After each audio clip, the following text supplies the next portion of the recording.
Qual a diferença entre um hospital e uma igreja? Há um ponto em comum. Esse ponto é como lidar com o sofrimento. Mas há uma diferença absurda. Ninguém que está bem vai ao hospital. Quando estamos bem, nós comparecemos à igreja. Louvamos, nós celebramos, mas não nos esquecemos dos nossos irmãos que estejam em aflição, ou nós mesmos em aflição. A igreja, ao meu ver, à luz da Bíblia, responde a um problema do sofrimento. O hospital responde de um modo, com intervenções, com cuidados. Isso é absolutamente essencial. A ciência é essencial. Estudar é essencial. Investir tudo que você puder para que seus filhos estudem, façam graduação, mestrado, doutorado, é tudo de bom. Impressionante no hospital, a garotada médica. Essa é a palavra, não é? Garotada, não é? Porque ela esteve também lá no spa do Quintador, aqui a nossa irmã. Uma garotada, isso é muito bom, inspirador. Porque também a vida médica demanda muito esforço, além de intelectual, esforço braçal. Muito tempo de estudo, de trabalho. E é muito bom ver isso, muito bom ver o grande crescimento do nosso país nessa área universitária. E são recursos. Eu gosto muito dessa palavra. Deus disponibiliza diferentes recursos. E a medicina é esse maravilhoso recurso, e todos que atuam ali nos mais diferentes lugares. E nós aqui na igreja temos a tarefa, a responsabilidade de oferecer aos participantes aqui da igreja uma boa teologia. Um médico ruim mata. Uma teologia ruim também mata. Mas a teologia bíblica é uma boa teologia. A nossa teologia, que é, portanto, o conjunto de nossas crenças, a partir das quais nós tomamos decisões, orar, não orar, fazer, não fazer, precisa ser profundamente bíblica. Por que estou dizendo isso? Porque às vezes alguns de nós nos contentamos em repetir versículos. Isso não forma a nossa teologia. E alguns versículos não são inspirados por Deus. Sempre que eu digo isso, brotoejas crescem. O pastor Diniz sabe quem criou essa frase, é Reis Pereira. Porque quando você lê o livro de Jó, eu estou continuando uma série de mensagens, você observa que algumas palavras de Jó, de Eliú, de Bildade, de Elifaz, de Zoar, de Satanás, não foram inspiradas por Deus, mas pelo próprio Satanás. E às vezes, lendo rapidinho assim a Bíblia, achamos um versículo aqui que Zofar disse, diz, olha que é a palavra de Deus. Não é a palavra de Deus.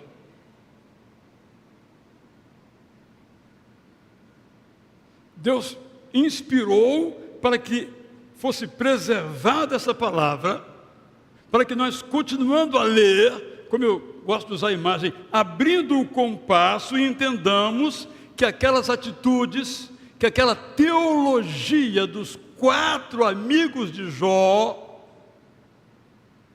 não é bíblica, não é divina. Assim como várias atitudes de diferentes personagens Hoje, no programa de rádio às 7 horas, falei sobre Gideão. Nós temos o primeiro Gideão, que eu quero imitar, e o segundo Gideão, que acha que não precisa mais de Deus. É esse Gideão eu não quero imitar. Então, a teologia desses amigos de Jó não tem a aprovação de Deus.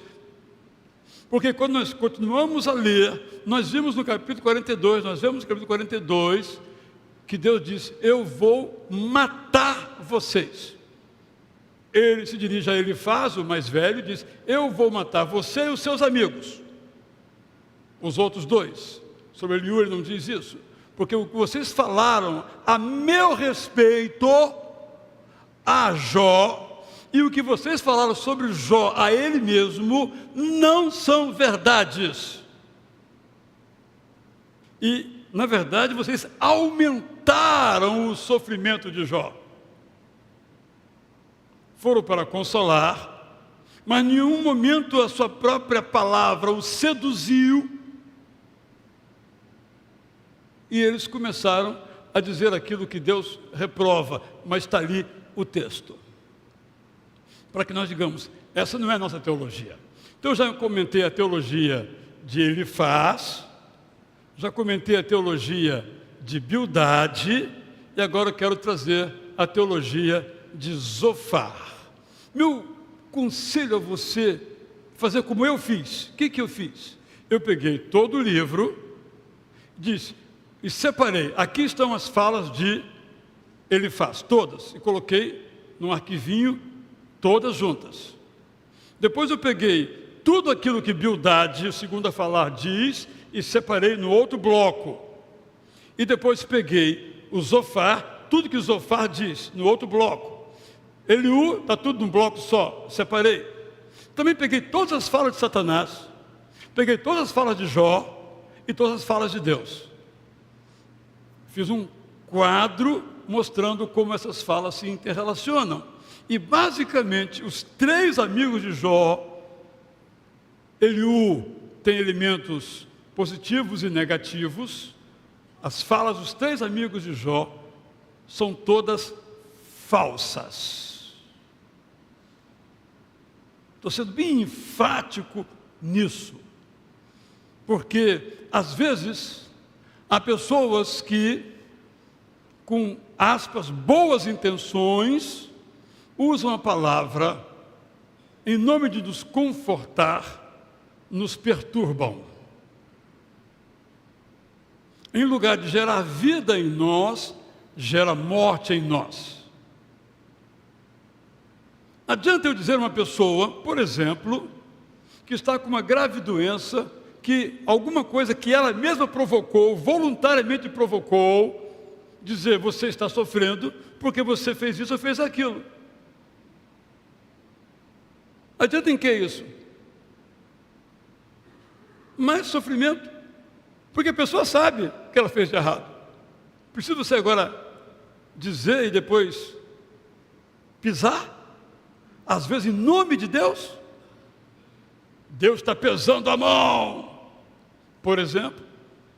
Coisas dessa natureza que nós, irmãos e irmãs, precisamos ser muito cuidadosos com as nossas palavras, porque elas fazem viver ou fazem matar. De que lado nós estamos? Obviamente que estamos do lado da vida. Vou ler então o que o naamatita Zofar, pedindo a palavra, disse.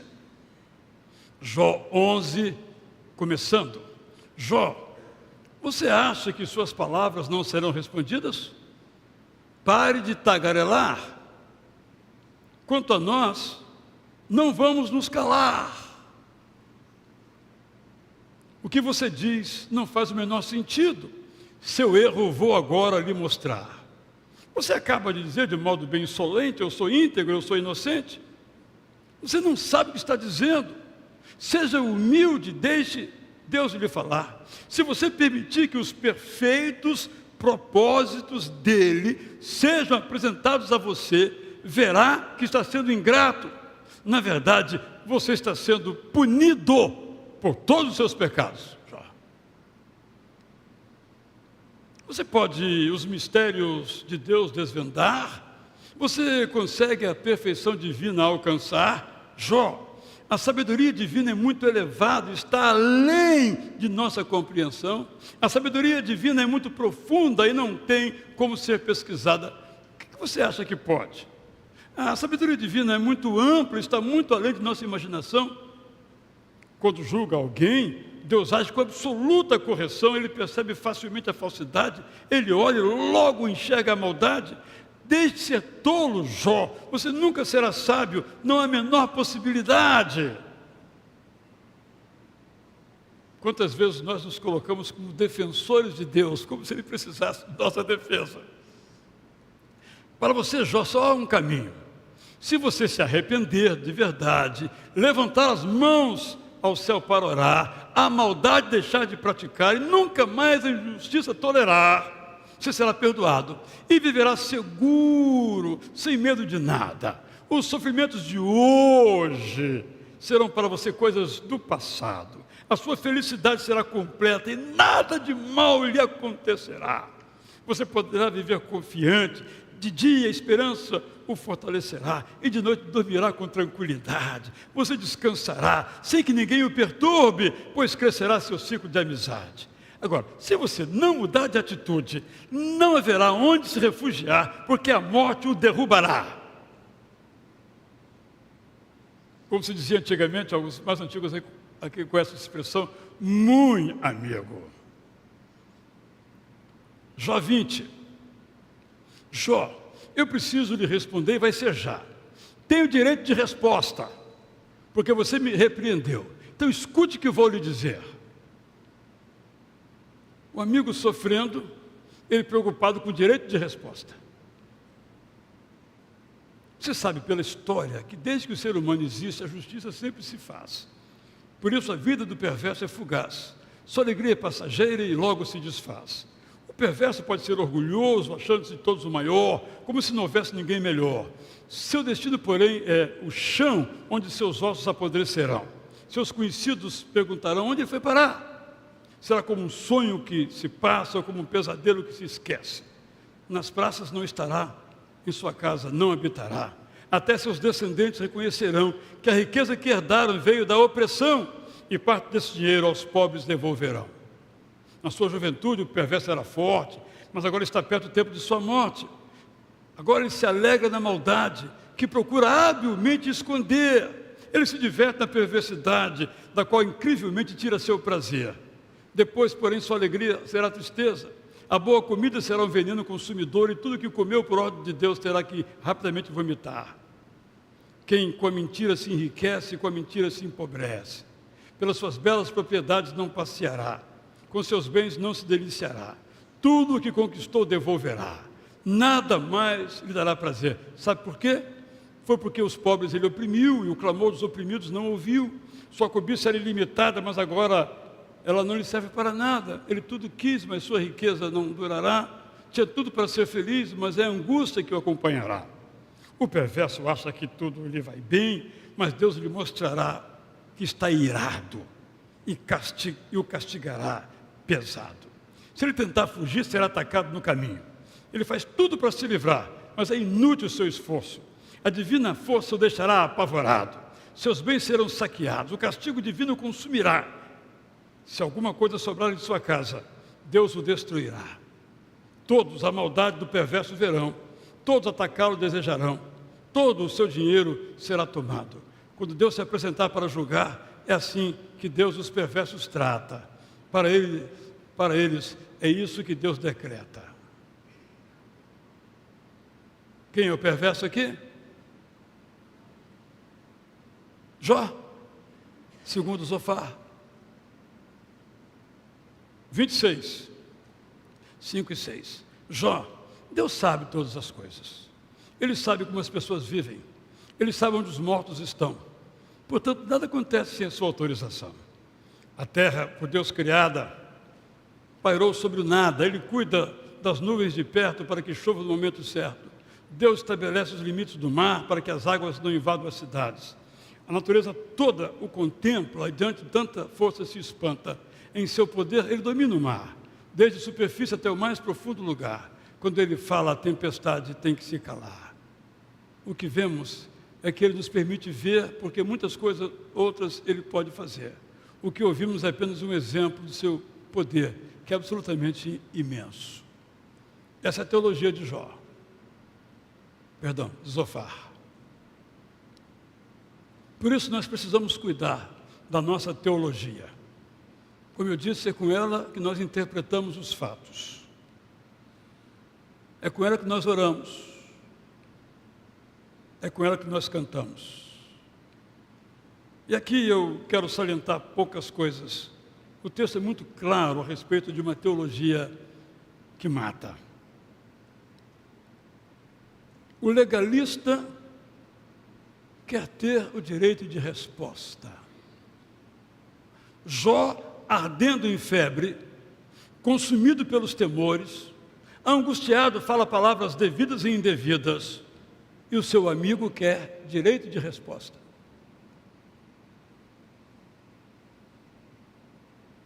O seu amigo se acha mais importante do que Jó.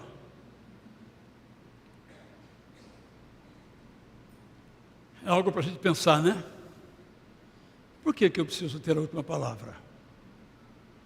Por que eu tenho que ter razão?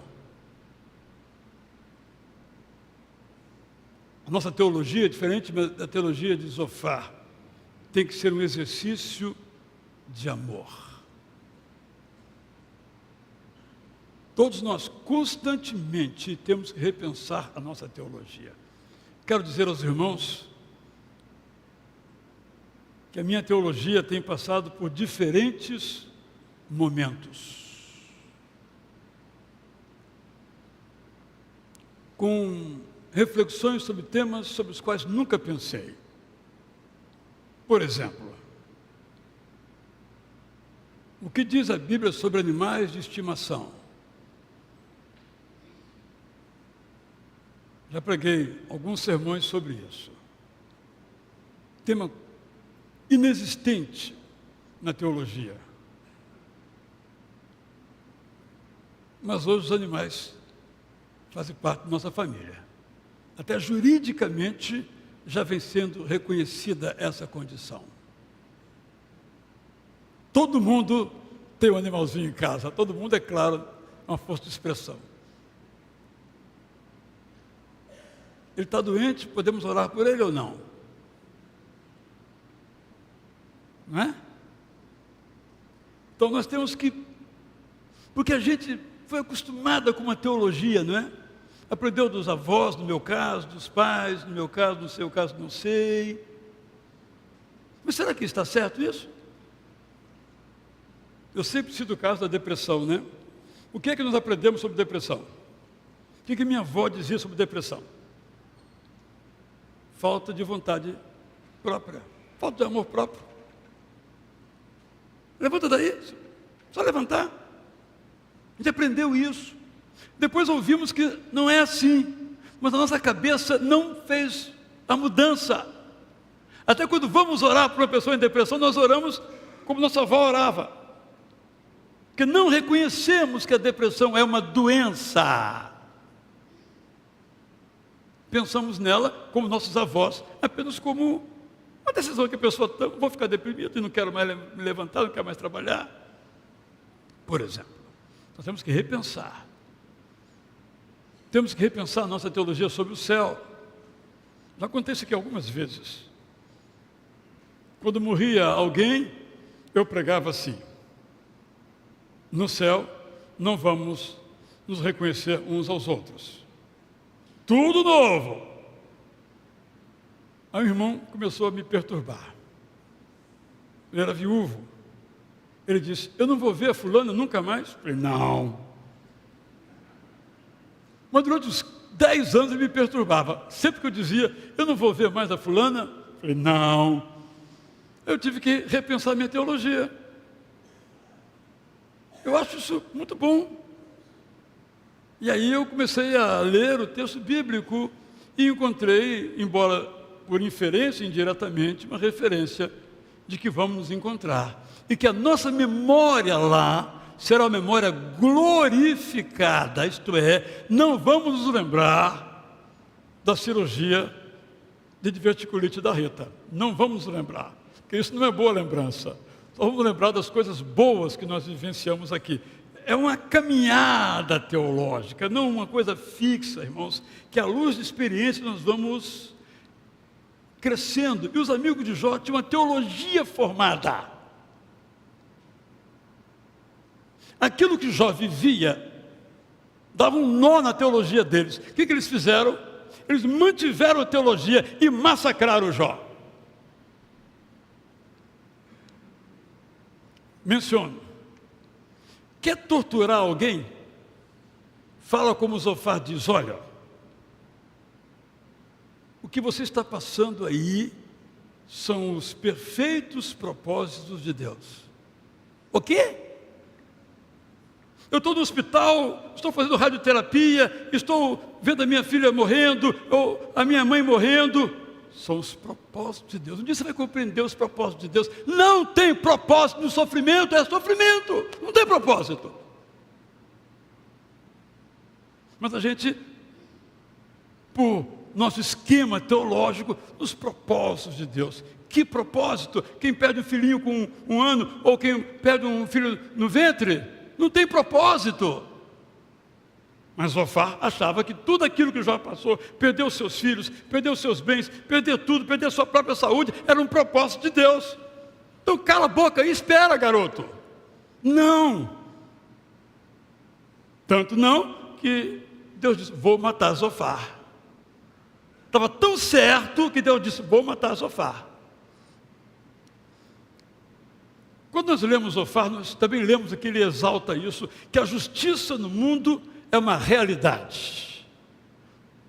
Jó 24 e 5. Desde que o ser humano existe, a justiça sempre se faz. Qual é, Zofar? Se tem uma coisa real no mundo, é injustiça, não o contrário. Mas a teologia dele, em nome de defender Deus, era que sempre se faz justiça no mundo. Não é verdade? Justos sofrem, íntegros padecem, nós somos vítimas de assalto, de diferentes tipos de violência, e somos íntegros. Não é por falta de integridade, é porque o mundo é injusto.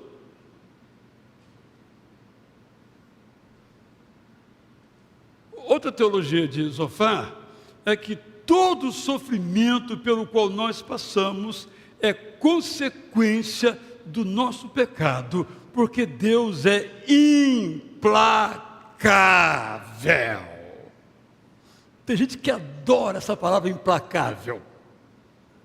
Adora mais a palavra implacável sobre Deus do que o próprio Deus implacável. A palavra castigo, na versão prazer da palavra, aparece 19 vezes no livro de Jó. Jó 11:6, Zofar diz: Jó, você está passando por isso para ser punido por todos os seus pecados. E Zofar pede a Jó que se arrependa de pecados que não cometeu.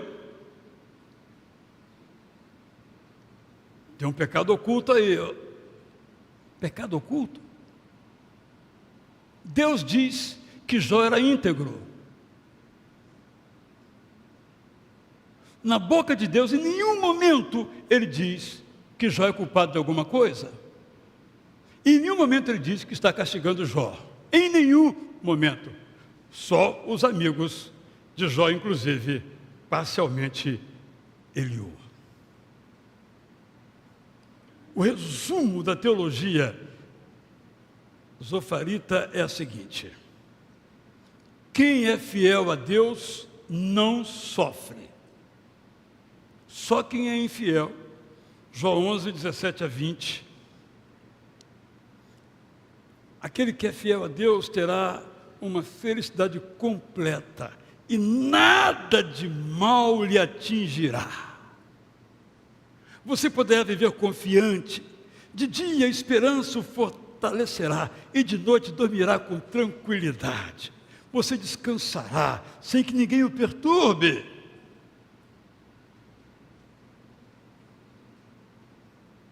Quem é fiel Não sofre? Então aqui eu acho que não tem nenhum fiel aqui, né? Porque André sofre, Henrique sofre, né? Todo mundo sofre, gente, todo mundo sofre. Fiel sofre, infiel sofre, todo mundo sofre. Claro que há diferenças. É o modo como Deus cuida daqueles que estão em comunhão com Ele. Mas seja um outro assunto. Hoje estamos só nos focando aqui na teologia completamente errada de Zofar. Então eu queria terminar com 4 frases, depois um texto bíblico. Zofar, eu quero dizer o seguinte: primeiro, o sofrimento não tem propósito. Pare de torturar os crentes, Zofar.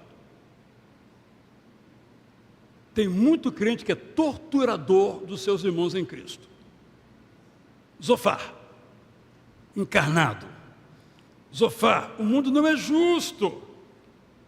Nem sempre a verdade prevalece. Nem sempre o amor prevalece. E temos que lidar com isso. Jó lidou do seguinte modo: não estou aguentando mais. O salmista faz a mesma coisa. Até quando? Até quando? Abacuque, ida, até quando? Até quando? Está doendo? O que deve fazer uma pessoa fiel a Deus? Reclamar. Deus, não estou entendendo. Porque tem coisas que nós entendemos no sofrimento, outras nós não entendemos. Vamos dizer isso a Ele. Mas na teologia de Zofar, quem disser isso a Ele está pior ainda. Como se Deus tivesse esse tipo de